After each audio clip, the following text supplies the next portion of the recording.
जयति परम ज्योति समं समस्तैरनंत पर्यायै दर्पण तल एव सकला प्रतिफलति पदार्थ मालिकाय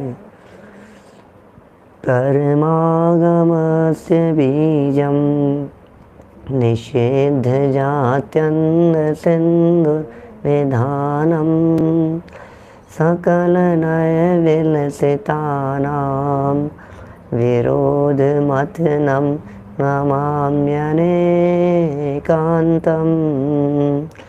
विरोध मथनं नमाम्यनेकान्तम्। पुरुषार्थ सिद्धि उपाय नामक यह ग्रंथ है आचार्य अमृतचंद्र स्वामी की अनुपम रचना। बहुत ही सुंदर और मार्मिक प्रकरण अपना यहाँ चल रहा था। आचार्य देव यहाँ विषय वस्तु को स्पष्ट कर रहे थे और विषय वस्तु को स्पष्ट करते हुए आचार्य देव ने बड़ी गजब की मार्मिक बातें यहाँ कही। क्या है वे मार्मिक बातें? कि भाई परिग्रह का त्याग वास्तव में मूर्छा का त्याग होता है। मूर्छा मतलब होता है ममत्व परिणाम। जिस जीव ने मूर्छा का त्याग किया उसने सबका त्याग कर दिया, और जिस जीव ने मूर्छा का त्याग नहीं किया उसके कुछ भी त्याग नहीं हुआ। तो जो असली परिग्रह त्याग है, ये असली परिग्रह त्याग ममत्व परिणाम के त्याग को कहते हैं। इसलिए हे जीव, तू ममत्व परिणाम का त्याग कर। और जब इतनी बातें कही गई तो एक प्रसंग इस तरह का उठाया था, आप लोगों को ध्यान होगा। बीच में 10 लक्षण पर्व आ गया, इसलिए कुछ बातें आपके उपयोग से ओझल हो गई होंगी। उनमें ये सब कहा था कि हे जीव, ये जो परिग्रह है, ये परिग्रह तो मूर्छा है। तो इसने कहा कि भाई मैं मूर्छा का त्याग कर दूंगा, फिर बाहरी परिग्रह त्याग नहीं करता हूँ। एक काम करो आप, भाई मैं क्यों बाहरी परिग्रह का त्याग करूँ, बस ममत्व छोड़ दूंगा तो काम हो जाएगा ना। तो फिर यहाँ पंडित जी ने कहा इस बात का स्पष्टीकरण करते हुए कि नहीं नहीं, ऐसा होता नहीं है, ये प्रैक्टिकल नहीं है। तुम ममत्व का त्याग करो और परिग्रह का संचय करो, ये दोनों बातें एक साथ चलती नहीं है।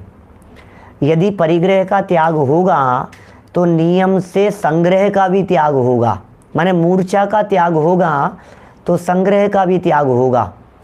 ऐसा बिल्कुल भी संभव नहीं है कि कोई व्यक्ति परिग्रह का त्याग तो कर देवे, माने मूर्छा का तो त्याग हो जावे और बाहरी परिग्रह किसी व्यक्ति के बना रहे, ये बात नहीं बनती है। इसलिए यहाँ सावधान रहने के संदर्भ में कहा, देखो द्रव्य हिंसा और भाव हिंसा में तो ऐसा बन जाता है, किसी जीव के भाव हिंसा नहीं हो तो द्रव्य हिंसा हो सकती है, कदाचित हो जाए, और किसी जीव के द्रव्य हिंसा कदाचित ना भी हो तो भाव हिंसा हो जाती है। वहाँ तो ऐसी चल जाती है, भाव हिंसा मूल कारण कहा था ना, लेकिन यहाँ नहीं बनता। लिंक नहीं आई आज, बिना लिंक के जुड़ जाएं तो ज़्यादा अच्छा है, कोई बात नहीं है ना। अब वो पता नहीं कुछ शायद कुछ डिस्टर्ब हुआ होगा इसलिए लिंक नहीं भेज पाए हैं।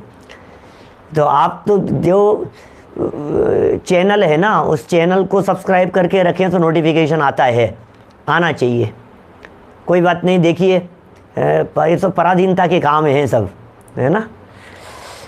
144 नंबर पेज है हिंदी वाली नई पुस्तकों में, और 124 नंबर का यह श्लोक है जहाँ से हमें चर्चा को आगे बढ़ाना है। परिग्रह त्याग करने का उपाय, अरे बड़े गजब की चर्चा है। परिग्रह का त्याग कैसे करें? बोले इसमें क्या है, परिग्रह का त्याग करना है तो छोड़ दो, घर मकान कर दो किसी और के नाम, बच्चों को संभला दो, तिजोरी की चाबियां बहुओं को संभला दो। बोलो फिर क्या लगता है आपको? आपको ऐसा लगता है कि फ्री हो गए बस, फिर क्या है। और ये दुकान को बच्चों को संभला दिया अपन ने, और ज़्यादा परिग्रह का त्याग करना हो तो कपड़ों के बटन खोलो और उतार करके पटक दो, जा करके दीक्षा ले लो। इससे ज़्यादा और क्या होता है? अभी इसका परिग्रह के त्याग करने की भी कोई विधि है क्या? परिग्रह के त्याग करने की भी कोई प्रक्रिया है क्या? तो है ना प्रक्रिया। देखो 124 नंबर श्लोक में यहाँ परिग्रह त्याग करने की प्रक्रिया, विधि या उपाय बतलाते हैं। देखिए, तत्वार्था श्रद्धाने निर्युक्तं प्रथममेव मिथ्यात्वं सम्यक् दर्शन चौराः प्रथम कषायाश्च चत्वारे। क्या कह रहे हैं भाई साहब? तत्वार्था श्रद्धाने, तत्वार्थों का श्रद्धान है, अश्रद्धान। हाँ अन्वयार्थ देखिए क्या कह रहे हैं? प्रथमम पहले, एव माने ही, तत्वार्था श्रद्धाने, तत्वार्थ अश्रद्धाने। ये क्या होता है? तत्वार्थ अश्रद्धान क्या होता है? क्या होता है? जैसे तत्वार्थ श्रद्धान सम्यक दर्शन होता है ना, तत्वार्थ श्रद्धान का नाम यदि सम्यक दर्शन है तो तत्वार्थ अश्रद्धान का नाम मिथ्या दर्शन है। सीधी सी बात है, इसमें क्या है? जैसे सम्यक दर्शन, सम्यक ज्ञान, सम्यक चारित्राणी मोक्ष मार्ग है। सम्यक दर्शन, सम्यक ज्ञान और सम्यक चारित्र ये मोक्ष का मार्ग है। तो मिथ्या दर्शन, मिथ्या ज्ञान, मिथ्या चारित्राणी संसार मार्ग है। मिथ्या दर्शन, मिथ्या ज्ञान और मिथ्या चारित्र इनका जो मार्ग है वह संसार मार्ग है। तो तत्वार्थ श्रद्धानम सम्यक दर्शनम, तत्वार्थ अश्रद्धानम मिथ्या दर्शन ज्ञान चारित्राणी संसार मार्ग है ना। तत्वार्थ अश्रद्धानम बोले, तत्वार्थ अश्रद्धानम से जो संयुक्त है, निर्युक्तम संयुक्त किया गया है ऐसा, मिथ्यात्वम माने मिथ्यात्व, च माने और, सम्यक दर्शन चौराह, सम्यक दर्शन के चोर हैं, सम्यक दर्शन चुरा लेने वाले हैं, सम्यक दर्शन को हड़प लेने वाला है ये मिथ्या दर्शन। जहाँ मिथ्या दर्शन आ गया समझ लीजिए वहाँ सम्यक दर्शन चुरा लिया गया है। चत्वारः चार, प्रथम कषायः पहले कषाय अर्थात अनंतानुबंधी क्रोध, मान, माया और लोभ हैं। क्या? अनंतानुबंधी क्रोध, अनंतानुबंधी मान, अनंतानुबंधी माया और अनंतानुबंधी लोभ। ये चार जो कषाएं हैं, ये चारों कषाएं कैसी है और मिथ्यात्व कैसा है? बोले सम्यक दर्शन के चोर हैं, सम्यक दर्शन के लुटेरे हैं। कर्म चोर चहूँ और सर्वस लूटे सुध नहीं। बोलो, आपने वो लाइन तो पढ़ी है ना, इसके ऊपर वाली लाइन, मोह नींद के जोर जगवासी घूमे सदा, कर्म चोर चहूँ और सर्वस लूटे सुध नहीं है। सब कुछ जगवा सर्व, सारे चोर, ये चोर फिर रहे हैं, ये लूट रहे हैं, ये चोर लुटेरे हैं। ये इन चोरों ने हड़प लिया। कहते हैं ना वो, ज्ञान धन मेरो हरियो, भव विकट वन में कर्म बैरी, ज्ञान धन मेरो हरियो। हरण कर लिया, चुरा लिया। हमें पता ही नहीं है रोजाना चोरी हो रही है अपने घर में। क्या बात कर रहे हो? आपके यहाँ चोरी हो गई क्या पंडित जी? आपको पता है आपके यहाँ भी चोरी हो? अरे हमारे यहाँ तो कोई चोरी नहीं हुई। अरे पता ही नहीं है, इतना माल है कि पता ही नहीं है कौन सी चीज़ कब चोरी हो जाती है। बड़े बड़े संपन्न परिवारों में बहुत बहुत लंबे समय तक पता ही नहीं चलता है। कभी कोई अंगूठी चोरी हो गई, कभी कोई घड़ी चोरी हो गई, सोचते हैं पता नहीं कहीं रख दी होगी, हमें ध्यान नहीं होगा, पता नहीं होगी कहीं। कपड़े चोरी हो जाते हैं, जूते चप्पलें चोरी हो, घर से ही चली जाती हैं चीज़ें, ऐसी ऐसी चीज़ें। बोलो क्या? संपन्न लोगों के घरों में और कुछ ठिकाना नहीं, मालूम ही नहीं चलता है, हमें तो ध्यान ही नहीं है। ऐसी हालत होती है जेब में रखे हुए नोटों में से कोई 200-500 हज़ार रुपये निकाल ले वे तो खुद को ही पता नहीं होता कि जेब में नोट कितने थे। ऐसी हालत है। बहुत सारे 500 के, 1000, 2000 के, 1000 का तो नहीं चलता आजकल, 2000 के नोट थे और एक आध नोट उसमें से किसी ने निकाल लिया तो पता ही नहीं लगता है हमारे को, कि ऐसा लगता नहीं कि किसी की चोरी हो गई। ऐसी बात यहाँ कह रहे हैं आचार्य देव। ये कह रहे हैं आपके घर में चैतन्य का खजाना चोरी हो रहा है, आपकी ज्ञान निधि लुट रही है, आपके अंदर में संयम लुट रहा है, आपका सम्यक दर्शन लुट रहा है। सम्यक दर्शन रूपी आपकी संपदा निरंतर प्रति क्षण प्रति समय मिथ्यात्व और अनंतानुबंधी जैसे चोरों के माध्यम से लूटी जा रही है, हर पल लूटी जा रही है, लुट रहे हैं आप, बर्बाद हो रहे हैं। और पता है इस संपदा के लूटने वाले लुटेरे भी फिरते हैं कई। एक तो अपनी उल्टी मान्यता ही लुटेरा है, और दुनिया में भी कुदेव कुगुरु कुधर्म, ये ऐसे लुटेरे हैं जो संपदा को लूट रहे हैं और पता ही नहीं लगता है हमारे को। देखिए जरा टीका में इसी बात को थोड़ा सा विस्तार से बता रहे हैं। पेज नंबर 145 नई पुस्तकों में, प्रथमं तत्वार्था श्रद्धाने मिथ्यात्वं निर्युक्तम एव मिथ्यात्वं च चत्वारः प्रथम कषायाः सम्यक दर्शन चौराः संति। पहले तत्वार्थ के मिथ्या श्रद्धान में जिसको संयुक्त किया है, पहले तत्वार्थ के मिथ्या श्रद्धान में, तत्वार्थ का उल्टा श्रद्धान मिथ्या श्रद्धान, इसमें जिसको संयुक्त किया है अर्थात पहला मिथ्यात्व नाम का अंतरंग परिग्रह है। आपको ध्यान है पीछे अंतरंग परिग्रहों के नाम बतलाए थे, मिथ्यात्व, क्रोध, मान, माया, लोभ, हास्य, रति, अरति, शोक, भय, जुगुप्सा, स्त्रीवेद, पुरुषवेद, नपुंसक वेद, ये 14 प्रकार के अंतरंग परिग्रह हैं और 10 प्रकार के बहिरंग परिग्रह बतलाए थे। ध्यान आता है कुछ आप लोगों को? याद होगा, होना भी चाहिए। अर्थात पहला मिथ्यात्व नाम का अंतरंग परिग्रह है और पहली चौकड़ी अर्थात अनंतानुबंधी क्रोध, मान, माया, लोभ, ये 4 इस प्रकार सम्यक दर्शन के ये 5 चोर हैं।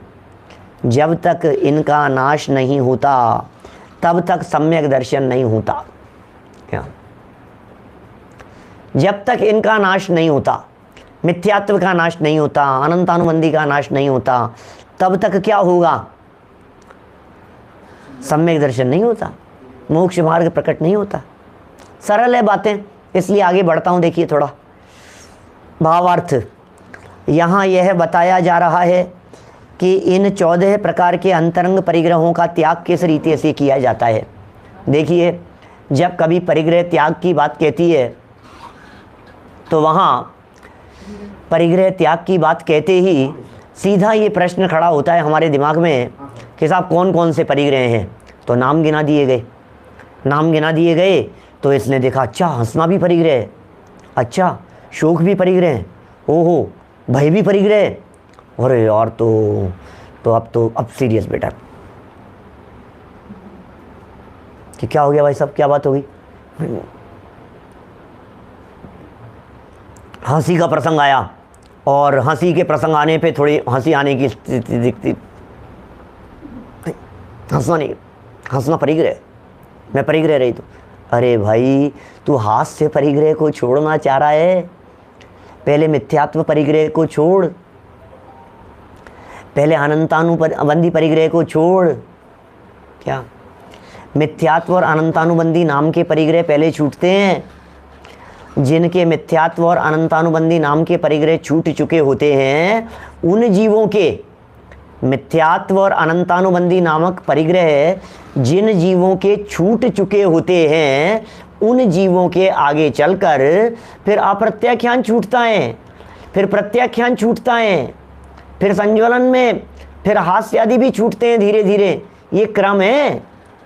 तो इनको परिग्रह नाम सुनकर तुरंत इनका त्याग करने की सोचेगा तो त्याग हो नहीं पाएगा। ये त्याग करने का क्रम बतला रहे हैं। मिथ्यात्व नामक महापाप सबसे पहले छूटेगा भाई, सबसे पहले।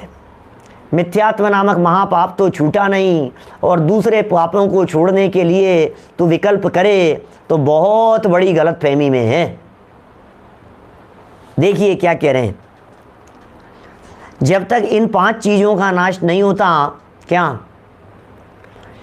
तब तक सम्यक दर्शन नहीं होता। माने सम्यक दर्शन प्राप्त करने के लिए इन 5 चीज़ों का त्याग करना जरूरी है। अभी अनंतानुबंधी त्याग क्या है, अनंतानुबंधी क्रोध क्या है। अब हमारे तो साधर्मी लोग सब नए नए भी जुड़ते रहते हैं और खबर भी नहीं होती है, सबको साथ लेकर के भी चलना है, हम क्या करें पूरी सभा में। देखिए अनंतानुबंधी माने थोड़ा सा पावरफुल क्रोध का परिणमन सा दिखाई देता है। यद्यपि यह बात अपने उपयोग में स्पष्ट रहनी चाहिए कि क्रोध और कषायों की तीव्रता और मंदता के जो भेद हैं वे लेश्या कहलाते हैं, लेकिन उसके बावजूद भी अनंतानुबंधी कषाय को पावरफुल कह करके पुकारा गया है। मजबूत तो है ही ना थोड़ी, अनंतानुबंधी कषाय थोड़ी सी पावरफुल है, अनंतानुबंधी कषाय थोड़ी सी तीव्रता की दृष्टि से देखा जाता है उसे।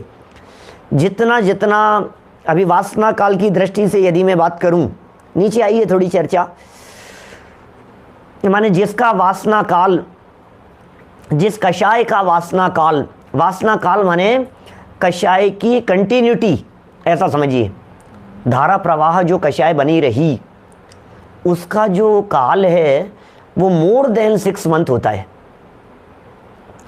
6 महीने से ज़्यादा का काल होता है उस कषाय का। तो जिस जीव की कषाय का काल 6 महीने से ज़्यादा खिंच गया, समझ लीजिए उस व्यक्ति की कषाय अनंतानुबंधीवत हो गई, ऐसा है। अब हम ये बतला रहे हैं आपको कि अनंतानुबंधी हो गई, तो उसके लिए पत्थर की रेखा कह करके पुकारा गया। फिर अनंतानुबंधी के बाद में अप्रत्याख्यानावरण, उससे थोड़ा सा लेवल डाउन हो गया, प्रत्याख्यानावरण और डाउन हो गया, संज्वलन और डाउन हो गया। जो एग्जाम्पल दिए जाते हैं, बड़े शिलाखंड के ऊपर पड़ने वाली दरार, हल चलाते समय पड़ने वाली दरार समझ लीजिए आप, और बालू रेत के ऊपर सूखी मिट्टी थी और उस सूखी मिट्टी पर खींची गई उंगली से रेखा और एक पानी में खींची गई रेखा, इस तरह के 4 एग्जाम्पल से कहे जाते हैं। अभी ज़्यादा चर्चा नहीं करेंगे इसके बारे में। देखिए विषय को थोड़ा सा बढ़ाते हैं अपन लोग। श्लोक नंबर देखा कीजिए, और श्लोक नंबर देख करके आप लोग फटाफट पकड़ लिया कीजिए कि कौन से पेज नंबर पर होगा। मेरा जो प्रवचन की हेडिंग जो मैं देता हूँ, उस हेडिंग पर नियम से श्लोक नंबर लिखता हूँ। क्या श्लोक नंबर 124 चल रहा है, 124 नंबर का श्लोक। तो आप श्लोक नंबर देखेंगे तो, क्योंकि अलग अलग गुजराती वाली पुस्तकों में अलग पेज नंबर होता है, हिंदी वाली पुस्तकों में, नई वाली में पेज नंबर अलग है, पुरानी वाली में पेज नंबर अलग है, तो चक्कर पड़ते हैं थोड़े से। तो बिल्कुल आप जब प्रवचन शुरू कर रहे हैं तो वहीं पढ़ लीजिए आप कौन सा श्लोक नंबर है आज का। और नियमित सुनने वालों को तो पूछने की ज़रूरत पड़ती ही नहीं है, जो रोज़ाना सुनते हैं, क्योंकि उन्हें तो ध्यान रहना चाहिए कि कल हम कहाँ तक पढ़ चुके हैं। कि नहीं साहब याद नहीं रहती, तो पेज लगा करके रखो, इसके बीच में एक धागा जैसा होता है उसे लगा करके रखो, कोई फ्लायर लगा करके रखो बीच में, जैसे अपने को ध्यान रहे कि यहाँ तक पढ़ लिया है। देखिए भावार्थ पढ़ रहे हैं हम यहाँ, ये क्या कह रहे हैं, सम्यक दर्शन की प्राप्ति के लिए क्या किया जाए, क्या विधि है। यहाँ यह बताया जा रहा है कि इन 14 प्रकार के अंतरंग परिग्रहों का त्याग किस रीति से किया जाए, इनका त्याग कैसे करें। प्रथम ही यह जीव जब सम्यक दर्शन प्राप्त करता है तब मिथ्यात्व और अनंतानुबंधी चौकड़ी का नाश करता है। मुझे ये समझ में नहीं आता है, मिथ्यात्व और अनंतानुबंधी का नाश सम्यक दर्शन करता है या सम्यक दर्शन का नाश मिथ्यात्व और अनंतानुबंधी करता है? हैं?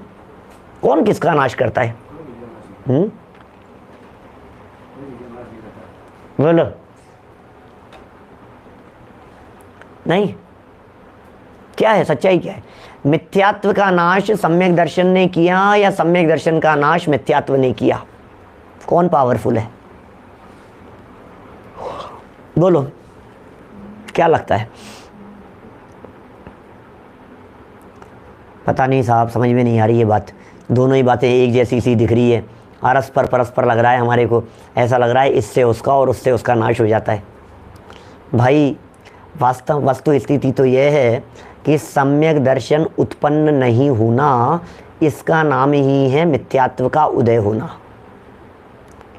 दोनों जो है ना, कोई किसी का नाश नहीं करता। सुनना मेरी, अब अलग हटके बात कह रहा हूँ प्रमोद जी, भाई साहब अलग हटके बात कह रहा हूँ।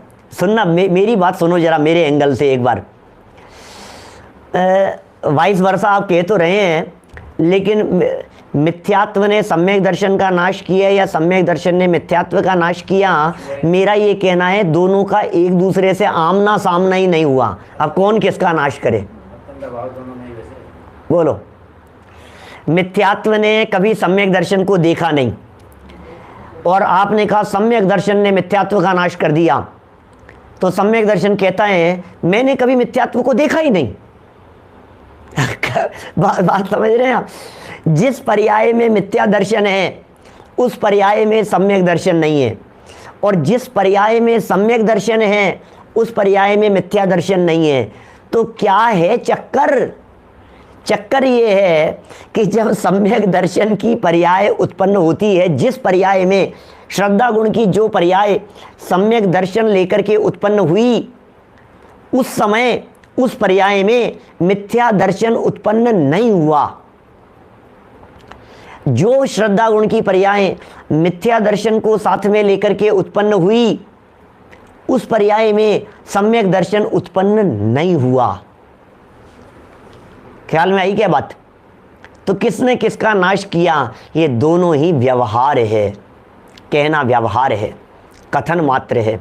वस्तु स्थिति तो हमने आपको बतलाई दी है। दो न्यारी न्यारी पर्याय हैं। यदि 24 नंबर की पर्याय में मिथ्या दर्शन है और 25 नंबर की पर्याय में सम्यक दर्शन है, तो 25 नंबर वाली पर्याय सम्यक दर्शन के साथ उत्पन्न हुई है और 24 नंबर की पर्याय में मिथ्या दर्शन कायम था। और कदाचित ऐसा भी हो सकता है कि आगे 25 नंबर की पर्याय के बाद में 2575 नंबर वाली जो पर्याय आई, वो पर्याय मिथ्या दर्शन के साथ में उत्पन्न हुई। ये क्या हुआ? सम्यक दर्शन का घात कर दिया। कौन किसका घात करे? कर्णानुयोग की शैली में ऐसा कहा जाता है, अनंतानुबंधी और मिथ्यात्व ये सम्यक्त्व की घातक प्रकृतियां हैं। ये कर्णानुयोग की शैली में कहा जाता है। जब ये जीव स्वयं मिथ्यात्व भाव रूप परिणमन करता है तो मिथ्यात्व का उदय उसमें निमित्त कहा जाता है। ये कितनी स्वाधीन व्यवस्था है भाई साहब। इस स्वतंत्र व्यवस्था को, इन पर्यायों की स्वाधीनता को नहीं जानेंगे तो बड़ी गड़बड़ हो जाएगी। एक पर्याय दूसरी पर्याय की कर्ता धर्ता नहीं है। मिथ्यात्व पर्याय का व्यय और सम्यक्त्व का उत्पाद, ये दो न्यारी न्यारी पर्याय हैं। मिथ्यात्व पर्याय का व्यय और सम्यक दर्शन पर्याय का उत्पाद, ये अलग अलग पर्याय हैं। दोनों अलग अलग पर्याय हैं। और ये जो दोनों अलग अलग पर्याय हैं, इन दोनों अलग अलग पर्यायों ने क्या किया कि एक पर्याय का दूसरी पर्याय में अभाव है।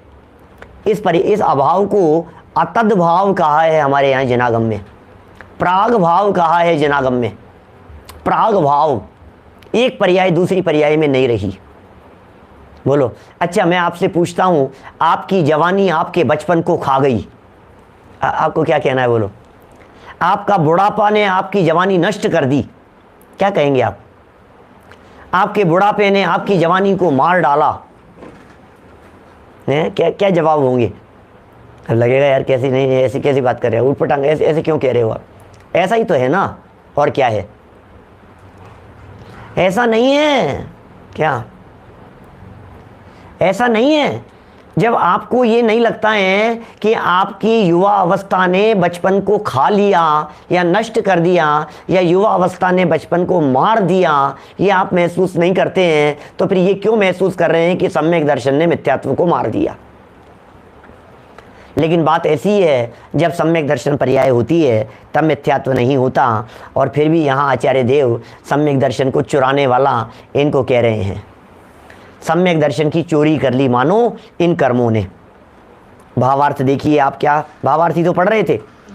प्रथम ही यह जीव जब सम्यक दर्शन प्राप्त करता है तब मिथ्यात्व और अनंतानुबंधी चौकड़ी का नाश करता है। आगे बढ़िए। अनादि मिथ्या दृष्टि की अपेक्षा तो 5 का नाश करता होता है और सादी मिथ्या दृष्टि की अपेक्षा 7 का नाश होता है। ये 2 भेद अंतरंग परिग्रह के हुए। देखो कुछ अलग हटके बात कह रहे हैं, समझना थोड़ा सा। अभी मोक्ष मार्ग प्रकाशक 9वां अध्याय पढ़ते समय बीच में कुछ इस तरह का प्रकरण आया था। हमारे कई साधर्मियों ने कहा कि समझाओ समझाओ पंडित जी, आपने समझाया नहीं, समझाया नहीं। एक प्रवचन के अंदर पूरा करना था हमारे को अध्याय, कैसे समझाते उसको। अब तो फ्री हैं अपन, अब अपने पास में कोई काम तो है नहीं, अब तो धीरे धीरे अपने को पुरुषार्थ सिद्धि उपाय पढ़ना है। तो अब सुनो जरा थोड़ी सी बात। देखिए वास्तव में क्या है, एक है दर्शन मोह नाम का मोह। उस दर्शन मोहनीय कर्म की एक प्रकृति है मिथ्यात्व। 3 प्रकृतियां हैं दर्शन मोहनीय कर्म की। और ऊपर से चलो थोड़ा सा वापस, थोड़ा और ऊपर से चलो, वापस लो। मोहनीय कर्म तो पहचानते हैं सब, ये तो मैंने नए नए लोगों के लिए भी चलाया था, अभी सुबह भी चला था प्रकरण। मोहनीय नाम का एक कर्म, उस मोहनीय कर्म के 2 बड़े बेटे, एक का नाम दर्शन मोह, दूसरे का नाम चारित्र मोह। बराबर, एक दर्शन मोह, एक चारित्र मोह। अब दर्शन मोह के 3 हिस्से और चारित्र मोह के 25 है। 25 कषाएं ये कहलाती है चारित्र मोह। और मिथ्यात्व, सम्यक मिथ्यात्व और सम्यक्त्व मोहनीय, ये तीनों मिलकर के एक नाम होता है दर्शन मोहनीय। इन तीनों को मिलकर के एक नाम, ये दर्शन मोहनी की 3 प्रकृतियां हैं। क्या देखिए, कई लोग बार बार में जूम लिंक मांगते रहते हैं। मेरा जो 10 लक्षण के अंदर जरूर कई जगह पर जूम लिंक के माध्यम से चल रहा था, अभी कोई भी जूम लिंक के माध्यम से नहीं चल रहा है। तीनों टाइम जो प्रवचन चल रहे हैं वो प्रवचन डायरेक्ट यूट्यूब पर ही चल रहे हैं और कहीं भी नहीं चल रहे हैं। सिर्फ यूट्यूब पर जहां आप सुन रहे हैं, इसके अलावा अन्य कहीं भी नहीं चल रहे हैं। इसलिए इस तरह का कभी विकल्प रखें ही नहीं आप। मैं जिनका नाम बोल देता हूं, ये लाइव चैटिंग के अंदर नाम आते रहते हैं, कोई परिचित दिखते हैं और बोलने का भाव आता है तो नाम बोलने में आ जाता है, बस इतना सा है और कुछ नहीं है। इसके अलावा न किसी की शक्ल दिख रही है, तो पहचानने में आ गया, कोई व्यक्ति दिख गया, अपना परिचित व्यक्ति था और समझाने के समय बीच में भाव आ गया तो नाम ले लिया गया, ऐसा बन जाता है ना। चलिए, बात हम ये क्या कह रहे हैं आपसे, दर्शन मोहनी की 3 प्रकृतियां, मिथ्यात्व, सम्यक मिथ्यात्व और सम्यक्त्व मोहनी है। ये 3 कर्म प्रकृतियां हैं किसकी, दर्शन मोहनी की। ये तीनों एक्चुअल में अनादि मिथ्या दृष्टि जीव के एक ही होती है। अनादि से जो जीव मिथ्या दृष्टि है वो एक ही है, एक कर्म है उसके। बाकी जो ये मिथ्यात्व जो था ना, उस मिथ्यात्व के ही 2 हिस्से और हो गए, माने 3 बन गए उसके। जब इस जीव को सम्यक दर्शन होता है, जब इस जीव को सम्यक दर्शन की प्राप्ति हुई, तो उस समय जो मिथ्यात्व नाम का एक लड्डू था, उसमें जैसे सर्दियाँ चलती हैं ना, सर्दियों के समय क्या होता है, देसी घी के लड्डू बनते हैं, बहुत गाढ़े हो जाते हैं, ठोस हो जाते हैं। लड्डू एक है वो पूरा। अब वो पूरा का पूरा एक ठोस लड्डू, वो जो ठोस लड्डू है, वो ठोस लड्डू टूटता नहीं है।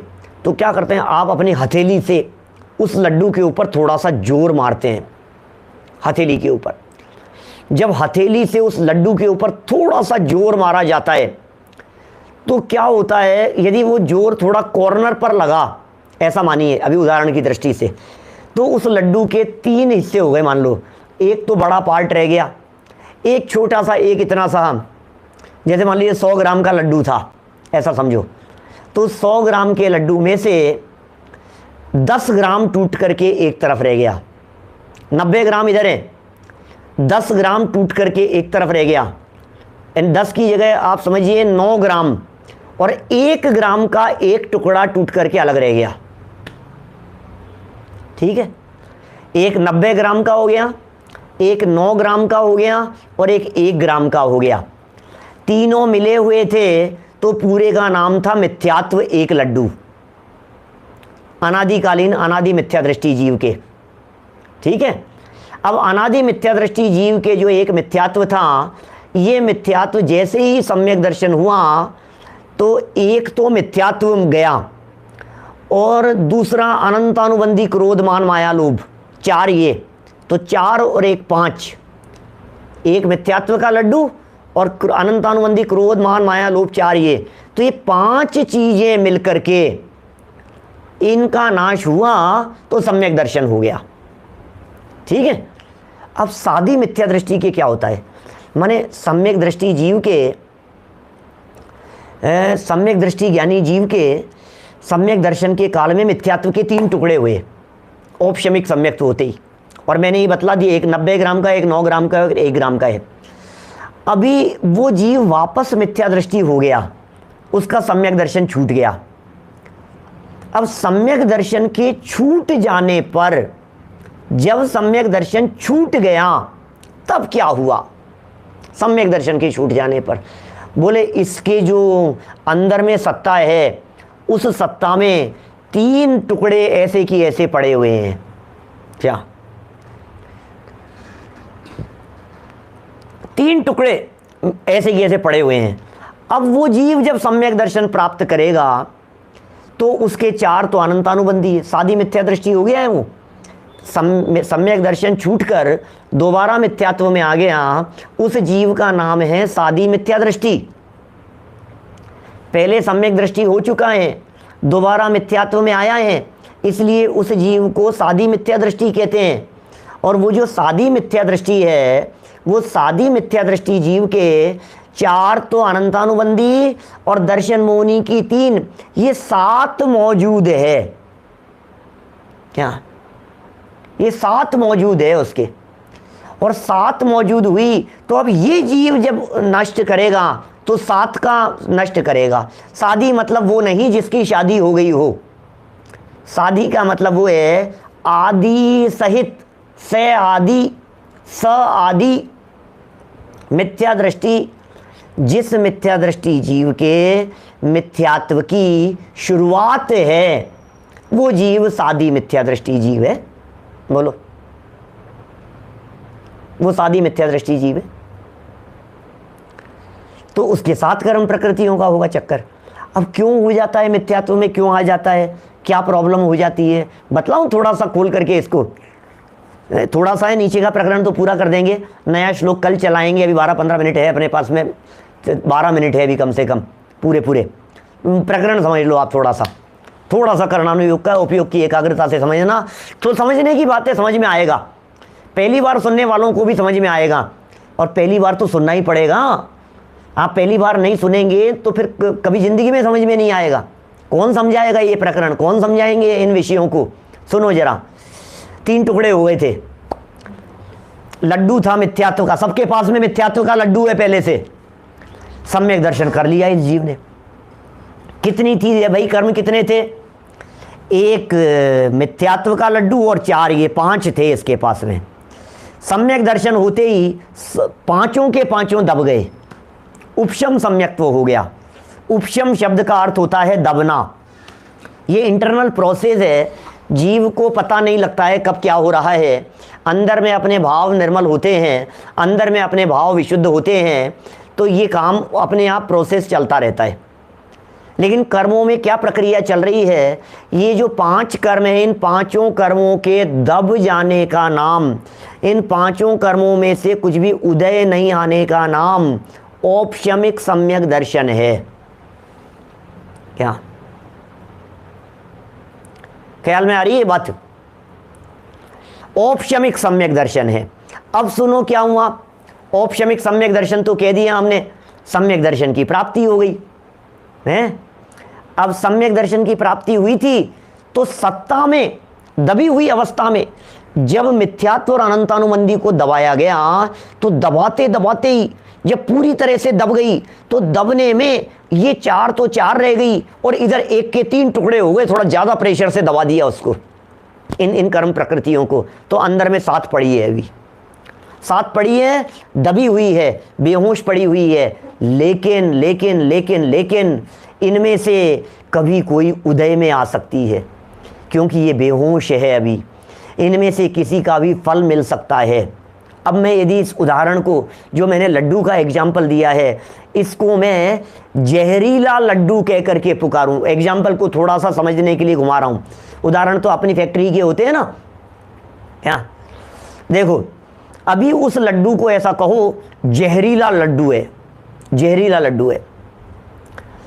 अब उस जहरीले लड्डू में टुकड़े हुए 90 ग्राम, 9 ग्राम, 1 ग्राम, बराबर। अब इन तीनों में से यदि कोई बच्चा आया और उसने 90 ग्राम लड्डू खा लिया तो क्या होगा? मर गया, तुरंत वहीं मर जाएगा, इतना जहरीला खा लिया तो। अच्छा, कोई बच्चा आया और उस बच्चे ने आकर के 9 ग्राम खा लिया तो क्या होगा? मरेगा तो नहीं, लेकिन हालत ऐसी हो जाएगी, डॉक्टर के लेकर के भागो इसको। 9 ग्राम वाले ने इतना काम कर दिया। और किसी व्यक्ति ने वो जो 1 ग्राम था, वो 1 ग्राम खाया, तो 1 ग्राम खाने से मरेगा भी नहीं, डॉक्टर के लेकर के जाने जैसी स्थिति भी नहीं होगी, डगमगाएगा भी नहीं। 1 ग्राम है, गया तो गया और बच गया तो बच गया, जो जो भी स्थिति हुई उसकी हल्का सा झटका लग करके रह गया, चंचल होकर के रह गया। अब इस स्थिति को इन 3 कर्म प्रकृतियों के ऊपर लगा करके देखो। मिथ्यात्व वाला 90 ग्राम का टुकड़ा, सम्यक मिथ्यात्व वाला 9 ग्राम का टुकड़ा, और 1 ग्राम वाला सम्यक मोहनी का टुकड़ा। सम्यक दृष्टि जीव सत्ता में पड़ा हुआ है। यदि उसके सत्ता में पड़े पड़े दबे हुए कर्मों में से ये 90 ग्राम वाला टुकड़ा उठ गया तो क्या होगा? वो सम्यक दृष्टि जीव का सम्यक्त्व मारा गया और वो सीधा गुणस्थान उसका पहला हो गया, चौथे गुणस्थान से पहले गुणस्थान में आ गया, मारा गया, वो जान से मारा गया।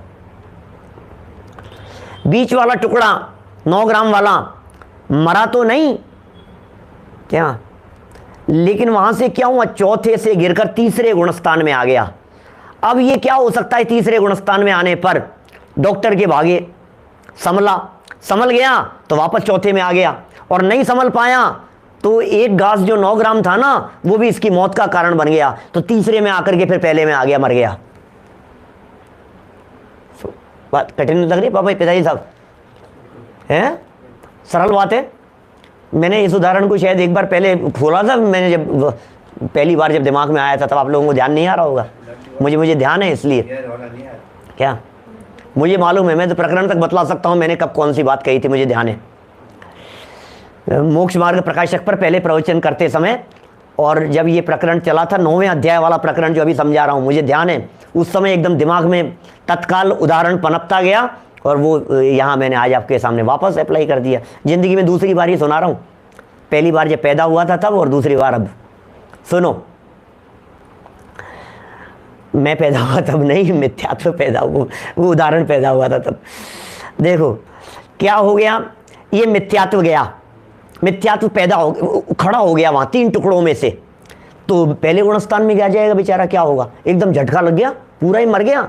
मिथ्यात्व में आने का मतलब मर गया। अब दूसरा वाला जो था 9 ग्राम वाला, ये इतना ज़्यादा असर नहीं कर पाया। अब डॉक्टर के ट्रीटमेंट के लिए ले गए, संभलने के चांस भी है और मरने के चांस भी है, दोनों चांस हैं अभी इसके। 90 ग्राम वाला तो तत्काल ही मर गया, खाते ही वहीं डॉक्टर के ले जा, क्या डॉक्टर ये तो हो गया, यहीं ढेर हो गया, ये तो खाते ही पहले, ये ऐसा 90 ग्राम वाला मिथ्यात्व के आते ही। सम्यक मिथ्यात्व के आते ही ढेर नहीं हुआ, मुंह से झाग निकलने लग गए, क्या हो गया इसके, और निकालो इसको, जहर चढ़ गया शायद, लेकर के भागो डॉक्टर के। डॉक्टर ने, और डॉक्टर साहब ने कहा नहीं, काफ़ी देर हो गई, हम बचा नहीं पाए, तो मतलब चौथे से तीसरे में आया था और तीसरे से पहले में आ गया। डॉक्टर ने कहा तुम सही समय पर ले आए, बच गया, संभल गया ये, तो संभल करके तीसरे से दोबारा चौथे में आ गया, वापस चौथे में आ गया। अब ये तीसरा वाला क्या है? ये तीसरा है सम्यक्त्व मोहनी है। उल्लास भाई, ये देशघाती प्रकृति है, ये देशघाती प्रकृति घात नहीं करती है, मारेगी नहीं, विचलित हो जाएगा, थोड़ा सा विचलित हो जाएगा, बस इतना सा काम हुआ। तो ये 3 कर्म प्रकृतियों की सत्ता किसके है? जो जीव सम्यक दर्शन से गिरकर नीचे आ गया, क्या उस जीव के अंदर में 3 तो दर्शन मोहनी की है और 4 अनंतानुबंधी की है। ठीक है, तो ये कह रहे हैं सादी मिथ्या दृष्टि जीव 7 कर्म प्रकृतियों को दबाता है, और जो अनादि मिथ्या दृष्टि जीव हैं वो 5 कर्म प्रकृतियों को दबाकर सम्यक्त्व प्राप्त करता है। ये वाक्य यहाँ है, हम वापस पढ़ते हैं, फिर नीचे की लाइनें भी पढ़नी है, मिनट 5 और बचे हैं। देखिए, अनादि मिथ्या दृष्टि की अपेक्षा तो 5 का नाश होता है। अनादि मिथ्या दृष्टि जीव की थी 5। एक और बात समझ लो, वाक्य बीच में बोल देता हूं, दुनिया में कोई भी जीव ऐसा नहीं है जिसके सम्यक मिथ्यात्व कर्म बंधता हो, जिसके सम्यक्त्व मोहनी नामक कर्म बंधता हो।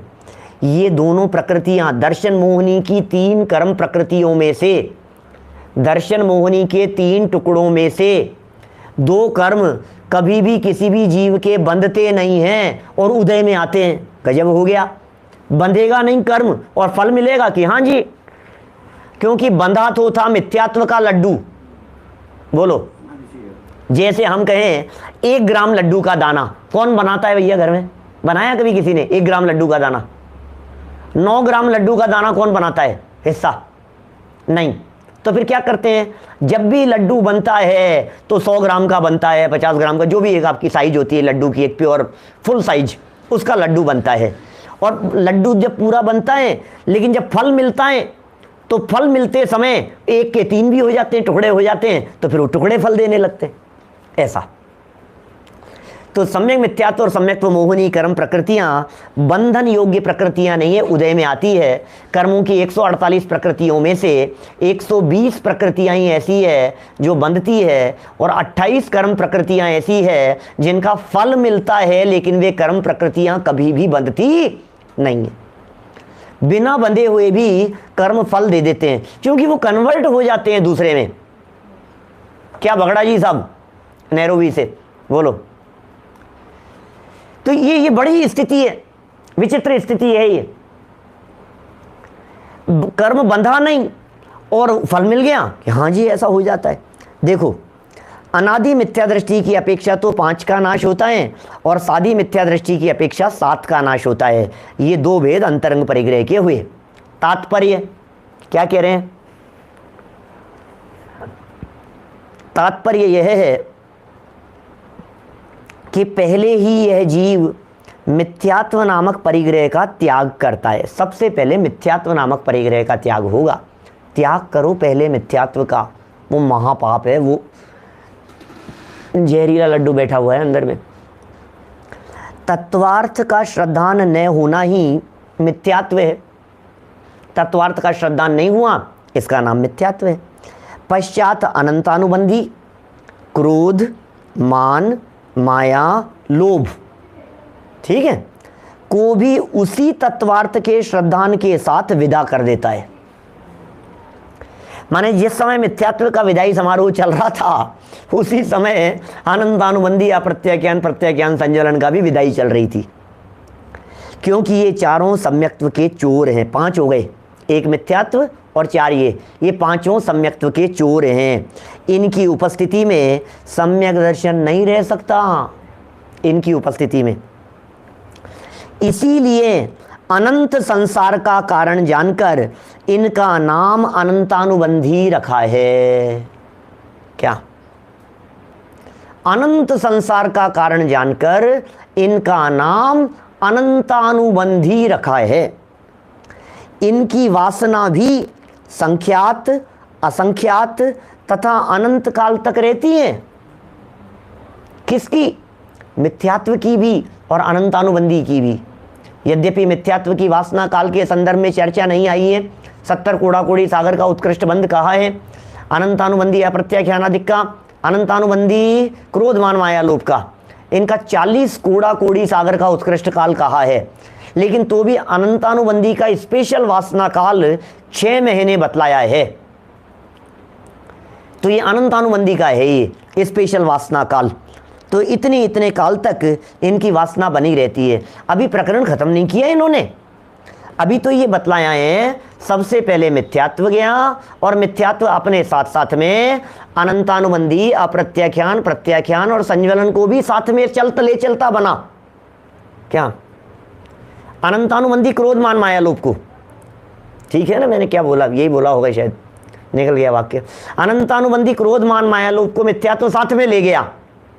फिर सेकंड स्टेप पर अब अप्रत्याख्यान को ले जाएंगे, फिर प्रत्याख्यान को ले जाएंगे। बस इनके त्याग करने के इस क्रम की चर्चा करते हुए फिर बहिरंग परिग्रहों के त्याग की बात भी करेंगे, तब जाकर के ये प्रकरण संपन्न होगा। मैं समझता हूँ ये सारा विषय आपको मोटा मोटा समझ में आया होगा। आप सभी इस विषय की गहराई में जाकर के इन सब विषयों को गहराई से समझें।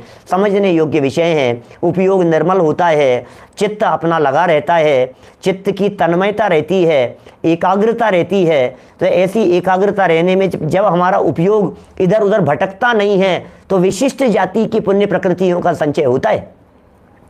पुण्य बांधने के लिए नहीं सुनना, भावों की और परिणामों की विशुद्धि के लिए सुनना, उपयोग की एकाग्रता के लिए सुनना, जिन वचनों की महिमा के लिए सुनना, और जिन वचनों की महिमा ला करके ऐसे जिन वचन, अरे कर्णानुयोग की ऐसी सूक्ष्म बातें जिन्होंने कही है, ऐसे वीतरागी दिगंबर संत, वो जब वो आत्मा की बातें करते हैं क्या गजब की बातें होती होगी। अरे उस आत्म स्वभाव के क्षण मात्र के अवलंबन से ये मिथ्यात्व और अनंतानुबंधी जैसी कर्म प्रकृतियां उत्पन्न ही नहीं होती है, खड़ी ही नहीं होती है। ऐसा स्वरूप है हम सबके जीवन में, ऐसी परिस्थितियां प्रकट हो, इसी मंगल भावना से बात को यहीं विराम देता हूं।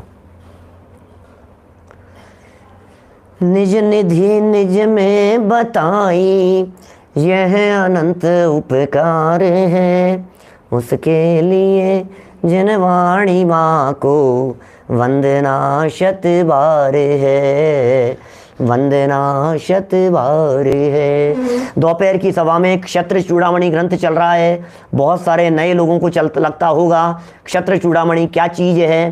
क्षत्रियों में जो चूड़ामणि जानते हैं आप, मुकुट जैसे, शिखर जैसे क्षत्र चूड़ामणि, क्षत्रियों में सर्वश्रेष्ठ ऐसे जीवनधर स्वामी नाम के एक श्रेष्ठ राजा हुए हैं। उनका जीवन चरित्र है, सुंदर चर्चाएं हैं। दोपहर में 3:30 बजे उसका टेलीकास्ट होता है, आप वहां से सुन सकते हैं। और प्रातःकाल जो हमारा चलता है 9:20 पर, वो यथावत चलता ही है।